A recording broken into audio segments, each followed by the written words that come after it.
Hello students. In this session, we are going to cover the very important part of total accounting, I would say, that is types of accounts.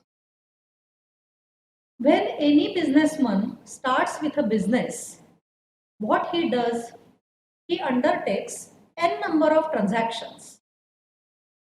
All these transactions you can classify in 6 heads. For example, expense, income, asset, liability, or any other payment what he is making. Purchases, sales, you can say. So in these 6 heads, you can have this classification. Purchases, sales, asset, liabilities, expenses and income. So broadly, all the transactions of the business you can classify in these 6 parts. Now why he is doing a business? Because he wants to earn a profit. But how much profit he is earning, that he should understand. And how he will understand that? When he records all these transactions very systematically in the books of accounts. So we can say that the first part is that transaction takes place, and the second part, this transaction is very systematically recorded in the books of accounts. Now we are concentrating on the second part, that is recording of transactions systematically in the books of accounts. Now suppose the transaction taken is salary paid to one of the employees rupees 2000. Now salary paid rupees 1000 or 2000 to any of the employees, how will you record the transaction? Are you going to write that salary paid to Mr. So and so rupees 2000? No, that is not the way. This will be a text what you are doing. So some system you have to develop for recording the particular transaction. And when you are going to record that particular transaction, you have to give some name to the aspects which are involved in that particular transaction. You have to give some name to the aspects which are involved in that particular transaction. So what is our transaction? Salary paid to a particular person, say rupees 2000. So you are paying cash and you are paying it as salary. So in every transaction, there will be minimum 2 aspects, and to these 2 aspects you have to give some name. So the different transactions which are incurred by the business are very systematically recorded, and for recording each and every aspect should be given some name. And that name is called as what? It is called as head. Head of account. So head is what? Head is a name which is given to the aspect which is involved in that particular transaction. So there can be different heads for the different aspects which are involved in different transactions. And hence all these different heads which we commonly call as account can be classified into main 3 parts which we call it as types of accounts. So today we are going to discuss this very important and basic part of our accounting which we call it as types of accounts. Because unless and until you know what are the types, you cannot decide how to record the transaction, what is to be debited and what is to be credited. So types of account is a very interesting and very basic topic in accounts. In this session, we are going to cover the very interesting part of our accounting, and that we call it as types of accounts. Now mainly all these head of accounts are classified into 2 parts. One we call it as personal accounts and second we call it as impersonal accounts. So basically there are 2 types of accounts, main 2 types of accounts, personal and impersonal.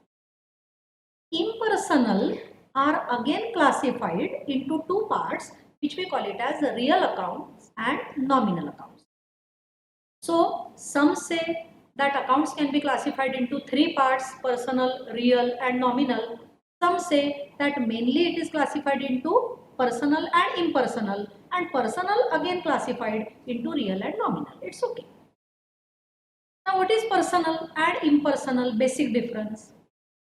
Whenever that account head, that aspect of a transaction is related with a person, we call it as a personal account. And apart from persons, whenever it is related to other aspects of business, other aspects of transaction, we call it as impersonal, not related to persons. That is impersonal. Now, personal accounts can be sub-classified into three parts. First is natural persons account, second is artificial persons account, and third is representative personal account. Let's see all these in detail. Personal accounts, first type, as I said, is natural persons. What it means? All natural persons like you and me. Ram's account, Sham's account, Mohiti's account. These are all natural persons account. First type of person, natural persons. What is the second? Artificial persons account. Why we are calling it as an artificial? Because their birth is not natural. It is artificial. Means it is created by the operation of law. They are coming into existence by the operation of act, by the operation of law. And that is why they are called as artificial, because their birth is not natural. But then why they are called as persons? Because they perform all the activities of a natural persons. Means what? They can buy asset on their own name. They can sell assets on their own name. They can file a suit in the courts of law in their own name. Others can file a suit on them in the courts of law. So these all functions they can perform in their own name, and that is why they are called as a person. But artificial person. So what it covers?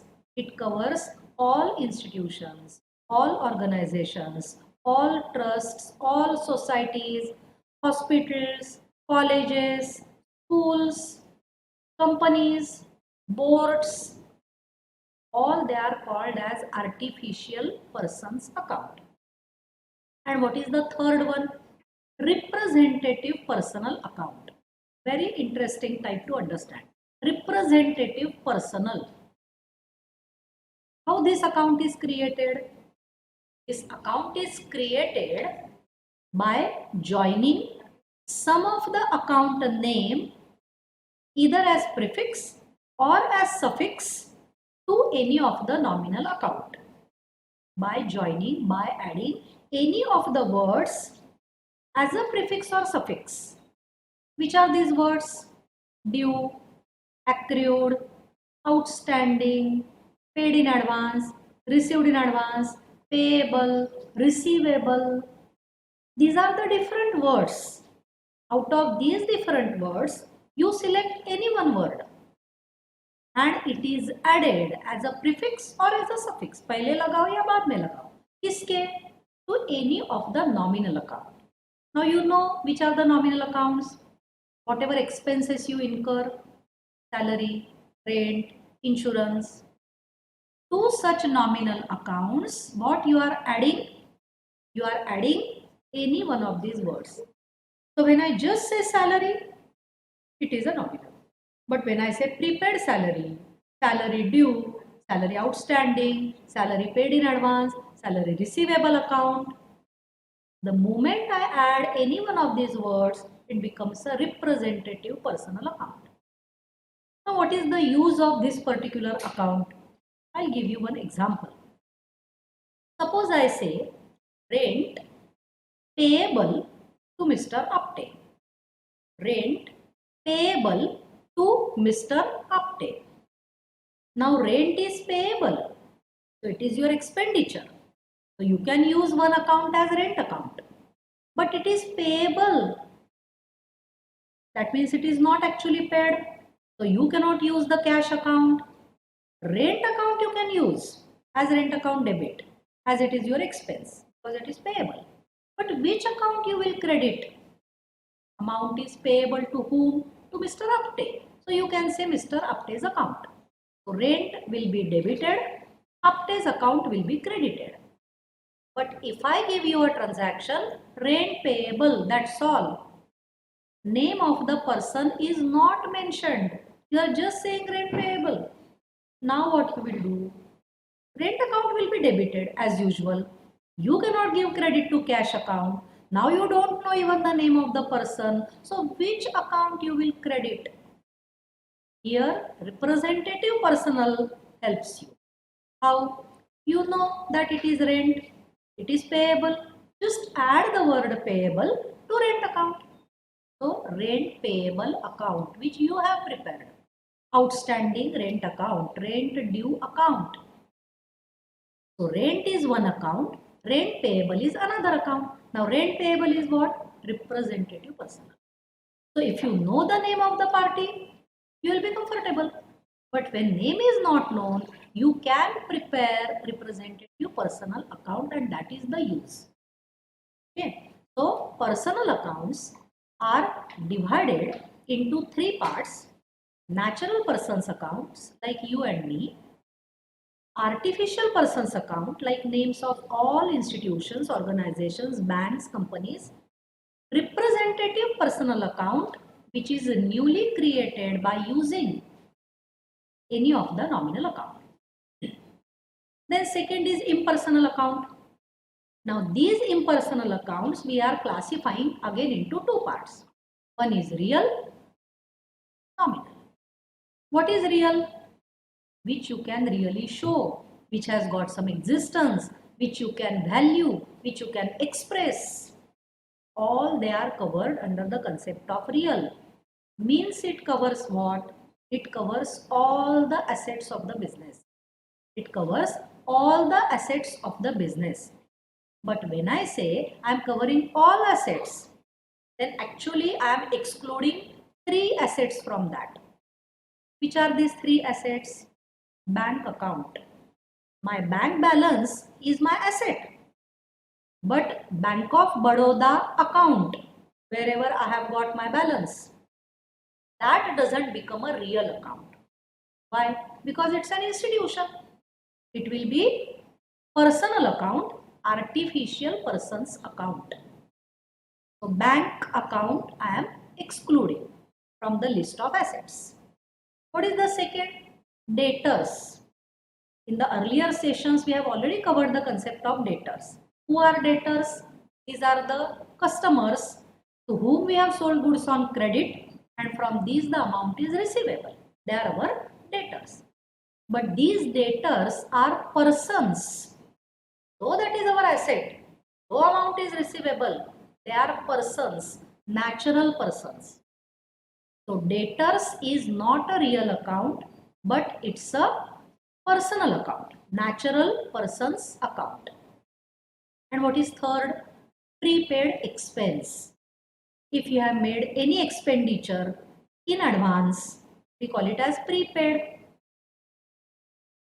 Prepaid is the word which you are adding to that particular expense.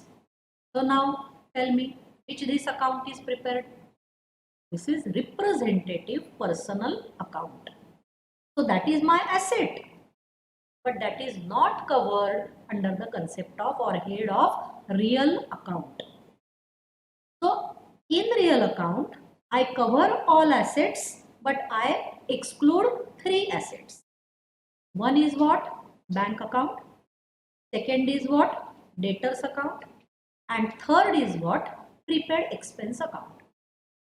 And students remember well, it covers only one liability, which is called as bills payable. Bills payable is the liability which is covered under real, only one liability.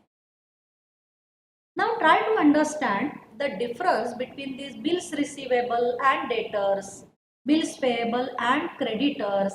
This is absolutely essential for you to understand. Suppose I have sold goods on credit to my customers. Okay. But these customers or few customers are not known to me. I don't know them. Then what I will say? I have a risk, huge risk. Goods are delivered, amount is not received. In future, if they don't pay, what can I do? Because I don't have any proof. So what I ask them? I ask them to give this in writing. Give me in writing that this much amount is payable to this business for what? For goods sold on credit. Obviously, this won't be on a normal paper. It will be on a stamp paper. Otherwise, how court will accept that? But it should be on the stamp paper. On stamp paper, what you are writing? You are writing that goods are sold and that is why this much amount is payable to this particular business. Okay, this particular amount is payable to this particular business. Now, whenever I am preparing something in writing, then that paper, stamp paper, is called as bills of exchange. It is called as what? Bills of exchange. Now, bills of exchange can be either called as BR, that is bills receivable, or bills payable. Who will call it as a bills receivable? Of course, the business, because it is going to receive that amount. So, business will call that bill as bills receivable. But my customer, my debtor, he will call that as bills payable. Paper is same. I am calling it as a bills receivable. My customer is calling it as a bills payable. So now let us focus on bills receivable. I have sold goods to 3 customers, say A, B and C. A is very much known to me, so no problem.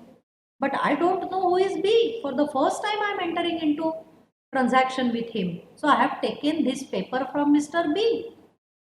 But before he gives me that paper, he was my debtor only. He was my customer only. But now I am converting, I am transferring that person from the debtors list to the BR list. So there are 2 boxes, for example. One box, debtors I have written, another box, BR I have written. This person, if he gives me a bill, I will put it in the BR box. If he doesn't give me a bill, he will be in the debtors box. So debtors and bills receivable. Both are basically my customers to whom I have sold goods on credit and from whom the amount is receivable. But debtors remain as personal account and BR becomes a real account. Because now I call him as a bills receivable and not by his name. Because I have taken him from the debtors box and I have put him in the BR box. Same is the logic with creditors and bills payable. Who are creditors? These are the persons to whom business has to pay the amount. I have to pay the amount. So they are my creditors. That is my liability. But these are persons. So again they will be covered under personal account. But some of my suppliers may ask me that we don't know who are you. We don't have guarantee that you will pay us. If you don't pay, we will be going in the courts of law. And in the court of law, we don't have any proof. So give us in writing. So I prepare on the stamp paper that this much amount is payable. Now I will call it, I means the business will call it as what? Bills payable, because I have to pay the amount. And what my creditors will call? They will call it as a bills receivable. So students always remember, this is one and the same paper. This is one and the same paper. Okay. The person who is going to receive the amount calls it as bills receivable. The person who is going to pay the amount calls it as payable. So bills payable is the only liability which is covered under real. Students try to understand this point very clearly, that it covers all assets except 3: bank, debtors, prepaid expenses, and only one liability, that is bills payable. Then what can be the other lists of assets? Can be goodwill, land and building, plant and machinery, furniture, fixtures, vehicles, investments, loose tools, cash, patents, trademarks, n number of assets are there which you can cover under this real account. And what is the third one? Nominal account. Nominal account just for the sake of name. You can't show that. That is nominal. So what it covers? It covers all expenses, all losses, all incomes and all gains. Expenses, losses, incomes and gains. All that is covered by nominal account. Students, just don't get confused. If I say salary paid, it is a nominal account. But some students may get confused that paid word is added to the salary.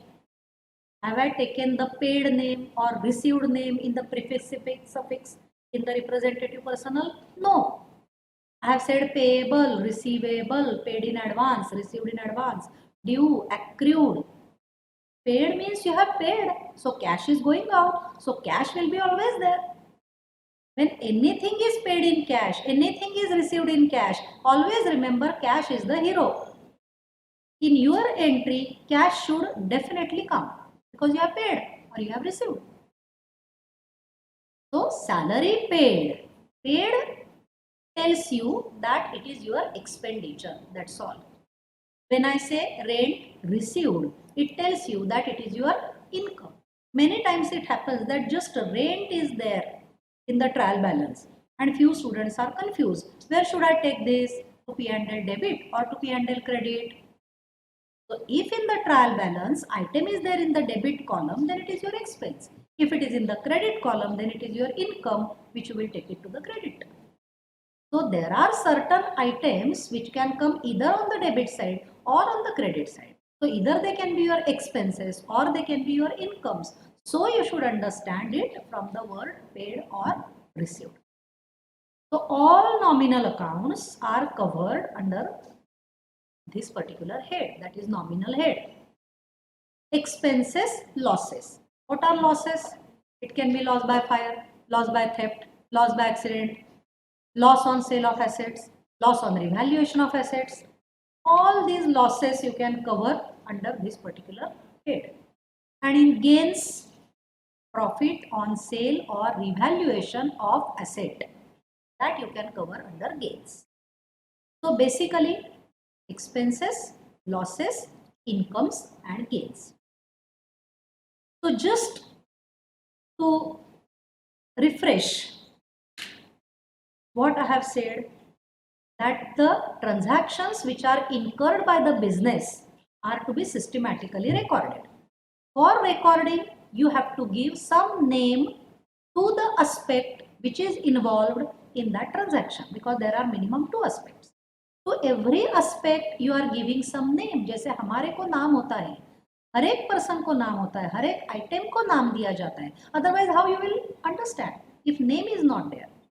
In the same way, you have to give some name to that particular aspect, and that name is nothing but head of account. And these heads of account are classified into 2 parts, personal and impersonal. Impersonal subdivided into real and nominal. Next.